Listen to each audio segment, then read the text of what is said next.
Good evening. आज हम लोग एविडेंस का थोड़ा सा और देखेंगे जो आपके सिलेबस में है। हम कोशिश कर रहे हैं सारा चीज़ को कवर करने का। जो नहीं समझ में आए हमको बताइएगा। सबसे सबसे पहले जो हम लोग बात करेंगे वो है टेस्ट आइडेंटिफिकेशन परेड का। तो टेस्ट आइडेंटिफिकेशन को हम लोग टीआईपी भी बोलते हैं, जो कि बोला जाता है कि अगर एफआईआर के बाद किसी एक्यूज को गिरफ्तार किया जाए और उसको एक लाइन में खड़े करके हम लोग आइडेंटिफिकेशन करवाने का कोशिश करते हैं। तो आइडेंटिफिकेशन अगर वो कर भी लेता है तो उसके लिए क्या वो साक्ष्य के रूप में कोर्ट में यूज़ हो सकता है। तो इसमें बोला जाता है कि हाँ, कोर्ट में इसका यूज़ किया जा सकता है अगर उसने पहचान लिया है। और इस पर डिपेंड करेगा कि ये वो जो टेस्ट आइडेंटिफिकेशन परेड किया जा रहा है वो कितना समय के बाद हुआ है। समझिए कि अगर टेस्ट आइडेंटिफिकेशन 10 साल के बाद होता है और फिर भी आदमी पहचान लेता है तो उसका कोरोबरेटिव वैल्यू जो होगा, साक्ष्य का जो वैल्यू होगा वो थोड़ा कम होगा। क्योंकि 10 साल में अगर आपने किसी क्राइम को होते हुए देखा होगा और उसके बाद आप 10 साल बाद उसको रिकॉल करके उसको आइडेंटिफाई कर ले रहे हैं, ये बड़ा ही विचित्र चीज़ होगा। जो कि हो सकता है सही हो सकता है सही नहीं हो। और जो क्राइम होता है वो जानबूझ के तो होता नहीं क्या कि हाँ कि आपको अभी याद रखना है ये चीज़, और वो कुछ सेकंड्स का होता है। वो कुछ सेकंड का या कुछ मिनट्स का मेमोरी क्या आपका उतना लंबा जा सकता है। लेकिन टेस्ट आइडेंटिफिकेशन चूँकि आपका डायरेक्ट एविडेंस है जिसमें आई विटनेस है, और हमने आपको बता चुके हैं कि आई विटनेस जो होता है वो सबसे बढ़िया एविडेंस होता है और वो डायरेक्ट एविडेंस होता है। और अगर जहाँ पे आई विटनेस एविडेंस होता है उसके रिलायबिलिटी को चेक करने के लिए बहुत सारी चीज़ों का ध्यान रखा जाता है। ये ध्यान क्रॉस एग्जामिनेशन करते वक्त भी रखा जाएगा। और अगर सारी चीज़ों का ध्यान रखने के बाद अगर क्रॉस एग्जामिनेशन में भी अगर कुछ सामने नहीं आता है तो हम मान के चलते हैं कि जो टेस्ट आइडेंटिफिकेशन परेड हुआ है वो आई विटनेस सही बोल रहा है और उसकी बातों पे हम भरोसा कर सकते हैं। डाइंग डिक्लेरेशन जैसे हमने बताया था सेक्शन 32 का सब क्लॉज 1 के में आपका डाइंग डिक्लेरेशन दिया हुआ है। अब डाइंग डिक्लेरेशन ये बात करता है कि अगर मरने से पहले किसी ने कोई वाक्य कहा तो वो सही बात बता रहा होगा। सही बात बता रहा होगा ऐसा कोई ज़रूरी नहीं है, लेकिन वो सही बात बता रहा होगा। हमारे यहाँ पे मान के चलते हैं इंडियन एविडेंस एक्ट में कि वो सही ही बोल रहा होगा। अब अगर हम लोग देखते हैं डाइंग डिक्लेरेशन में तो ये बात तो बड़ा विचित्र है कि भाई हम मरने से पहले अगर कोई चीज़ बोलने वाले हैं तो हमें पता होना चाहिए कि हम मरने वाले हैं। लेकिन हमें पता तो होता नहीं कि हम मरने वाले हैं। तो कैसे हमें पता चलेगा कि ये डाइंग डिक्लेरेशन है? या तो डॉक्टर सर्टिफिकेट दे दे कि हाँ ये मरने वाला है और इससे भी जो पूछना है पूछ लो। अब अगर समझिए कि किसी ने कोई वाक्य दिया, किसी ने कुछ चीज़ बताया और वो नहीं मरा, तब क्या होगा? वो डाइंग डिक्लेरेशन तो होगा नहीं। तो डाइंग डिक्लेरेशन नहीं होगा तो क्या होगा? तो वो 164 का स्टेटमेंट हो जाएगा। क्योंकि वो अगर मजिस्ट्रेट को दिया होगा तो वो आपका स्टेटमेंट वो रिकॉर्ड किया होगा मजिस्ट्रेट, तो वो स्टेटमेंट डाइंग डिक्लेरेशन नहीं होकर 164 सीआरपीसी का स्टेटमेंट हो जाएगा। लेकिन उसने जो भी बात कही और वो कहने के साथ वो मर गया, तो ऐसा भी तो हो सकता है कि किसी मजिस्ट्रेट ने लास्ट में जाके किसी का किसी से बात की, उसने का स्टेटमेंट लिया और स्टेटमेंट जब दे रहा था तब तो उसको पता नहीं था कि वो मरने वाला है, लेकिन उसका सब्सिक्वेंटली मर गया। तो क्या वो डाइंग डिक्लेरेशन स्टेटमेंट आ जाएगा?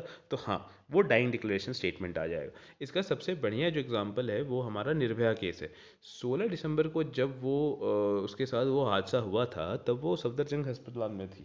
तो सफदरजंग अस्पताल में जब वो थी तो वहाँ पे एक मजिस्ट्रेट को बुलाया गया, क्योंकि 16 तारीख से 17 तारीख 18 तारीख तक उसको होश नहीं था। तो 18 या 19 तारीख को उसके पास एक मजिस्ट्रेट आया और मजिस्ट्रेट ने उसके स्टेटमेंट लिया। अब मजिस्ट्रेट का स्टेटमेंट जब उसने दिया तब तो उसका हमें पता नहीं था कि वो ज़िंदा रहेगी नहीं रहेगी, उसका डेथ हो जाएगा। और उसके बाद उसका जो डेथ हुआ वो नेक्स्ट ईयर 3 या 4 जनवरी को। अब जब वो स्टेटमेंट लिया गया था वो 164 सीआरपीसी में लिया गया था, लेकिन जब उसकी मौत हो गई तो उसी स्टेटमेंट को चेंज कर दिया गया किसमें? 32(1) में। दूसरा चीज़ जो हमें देखना पड़ता है डाइंग डिक्लेरेशन के टाइम में वो ये है कि क्या हम स्टेटमेंट को सही मान सकते हैं। स्टेटमेंट को सही मानने का मतलब है, क्या वो जो बंदा या जो भी व्यक्ति स्टेटमेंट को दे रहा है, क्या वो सही में होश में है कि वो स्टेटमेंट दे सके। तो इसको हम लोग बोलते हैं, एक सर्टिफिकेट लगता है डॉक्टर से। जो भी अटेंडिंग डॉक्टर होगा उससे पूछा जाता है कि क्या ये स्टेटमेंट देने के हाल में है। स्टेटमेंट देने के हाल में है का मतलब होता है कि क्या ये स्टेटमेंट देने के लिए इनका दिमागी हालत ठीक है। जनरली क्या होता है कि कोई भी जब ऐसी स्थिति में होता है, जब वो हॉस्पिटल में भर्ती होता है, उसकी दिमागी हालत तो ठीक होती है लेकिन उसको काफ़ी पेन किलर्स दिए जाते हैं दर्द को कम करने के लिए। या तो कोई जल के आया है या फिर जो निर्भया के केस में वो काफ़ी पेन में होगी, दर्द में होगी, उसके लिए उसको पेन किलर दिया जाता है। पेन किलर का काम होता है कि आपका ब्रेन का जो भी फंक्शनिंग है उसको थोड़ा कम कर देना, क्योंकि हमारा एहसास जो भी होता है दर्द का वो ब्रेन से ही होता है, तो उसको कम कर देना। तो अब उसको अगर कम कर देते हैं तो आपकी सोचने समझने याद करने की क्षमता भी कम हो जाती है। अब ये डॉक्टर सर्टिफिकेट देता है कि हाँ, इस समय इस मेडिसिन का प्रभाव कम हो रहा होगा और इस समय उसकी सोचने की क्षमता ठीक होगी और इस समय उससे हम ये सवाल जवाब कर सकते हैं। डॉक्टर के सर्टिफिकेट के बिना, फिटनेस सर्टिफिकेट के बिना अगर कोई भी स्टेटमेंट लिया जाता है वो मान्य नहीं होता है। तो पहले डॉक्टर का सर्टिफिकेट और फिटनेस लेना पड़ेगा और उसके बाद ही मजिस्ट्रेट उससे सवाल जवाब कर सकता है। अब निर्भया के केस में भी वही हुआ कि डॉक्टर ने पहले उसको फिटनेस सर्टिफिकेट दिया, फिर उस मजिस्ट्रेट अंदर गया, मजिस्ट्रेट के सामने उसने स्टेटमेंट दिया। तो स्टेटमेंट देते वक्त 164 सीआरपीसी का था, लेकिन जब वो मर गई वो स्टेटमेंट आपका 32(1) एविडेंस एक्ट में माना गया। तीसरा चीज़ जो आपको बताना है, बता रहे हैं, वो है कि क्या स्टेटमेंट जो भी हम दे रहे हैं वो स्टेटमेंट देते वक्त क्या मेरा दिमागी हालत ठीक है कि नहीं। ये भी आपने देखा कि वो डॉक्टर का फिटनेस सर्टिफिकेट आ गया, ये भी फिटनेस सर्टिफिकेट दे दिया गया, लेकिन क्या दो अगर अलग अलग स्टेटमेंट दिए हैं, जो भी विक्टिम है, जो भी वहाँ पे हॉस्पिटल में है, क्या उसने अगर दो अलग अलग स्टेटमेंट दिए हैं तो क्या वो मान्य होगा। अलग अलग स्टेटमेंट दिए हैं मतलब एक लेडी आई और उसने एक स्टेटमेंट दिया कि मेरे इन लॉज ने मेरे को दहेज प्रताड़ना के चलते जला के मारने की कोशिश करी। ठीक है। दूसरा, वो मजिस्ट्रेट के सामने ये बयान दे दिया और दूसरे बार क्योंकि फिटनेस सर्टिफिकेट नहीं लिया गया था तो मजिस्ट्रेट को बुलाया गया कि आपने फिटनेस सर्टिफिकेट नहीं लिया था, इसलिए फिर से उसका सवाल जवाब कीजिए। और दूसरे बार जब वो गई, पूछा गया, उससे सवाल पूछा गया, तो मजिस्ट्रेट को उसने कहा कि दहेज के लिए प्रताड़ित किया जाता था, लेकिन इससे मैं तंग होके अपने ऊपर किरासिन तेल डाल के आग लगाने का कोशिश किया। ये दोनों कॉन्ट्राडिक्टरी हो गया। पहले में कह रही है कि जो मेरे इन लॉज हैं उन लोगों ने मुझे मारने की कोशिश की, जलाने का कोशिश किया, और दूसरे में कह रही है कि मैंने आग खुद लगाया परेशान होके। दोनों स्टेटमेंट अलग अलग है। एक तो ये कॉन्ट्राडिक्टरी है और इसमें डाइंग डिक्लेरेशन नहीं माना जाएगा क्योंकि यहाँ पे दो कॉन्ट्राडिक्टरी स्टेटमेंट्स हैं। अब हम मान के चलते हैं कि अगर कोई डाइंग डिक्लेरेशन है और उसके और कोई एविडेंसेस नहीं है, तो क्या किसी डाइंग डिक्लेरेशन जो भी दिया गया है, क्या उसके भरोसे में हम किसी को प्रोसिक्यूशन कर सकते हैं। क्या उसको हम बोल सकते हैं कि इसको टांग दो, इसको मार दो, इसको केस चला दो, इसको क्या कहते हैं इम्प्रिजनमेंट कर दो, इसको 5 साल 10 साल के लिए जेल भेज दो। हो सकता है। सिर्फ आपका जो डाइंग डिक्लेरेशन है उसके सिर्फ उसके ऊपर अगर हम कार्रवाई करते हुए किसी को सज़ा दे सकते हैं। अगर ये सवाल होगा तो इसका सवाल का जवाब होगा हाँ, हम कर सकते हैं। लेकिन जो डाइंग डिक्लेरेशन होगा वो बाकी चीज़ों को भी सपोर्ट कर रहा होगा। अगर डाइंग डिक्लेरेशन बाकी चीज़ों को सपोर्ट नहीं करता होगा तो हम ये काम नहीं कर सकते हैं। हमें और भी एविडेंसेस की ज़रूरत पड़ेगी उसको प्रोसिक्यूट करने के लिए, उसको सज़ा देने के लिए।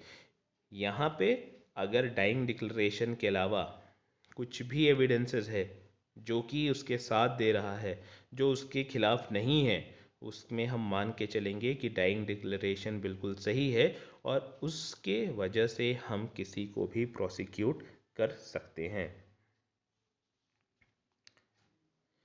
अब एक और चीज़ आपको बताना है, वो है कि डाइंग डिक्लेरेशन के केसेस में हम लोग जब भी देखते हैं, वो एक चीज़ ध्यान में रखना पड़ता है कि डाइंग डिक्लेरेशन जो भी बताया गया है, ये एविडेंस का रूल है और इस पे हम लोग अलग अलग जगह पे अलग अलग टाइप से यूज़ कर सकते हैं।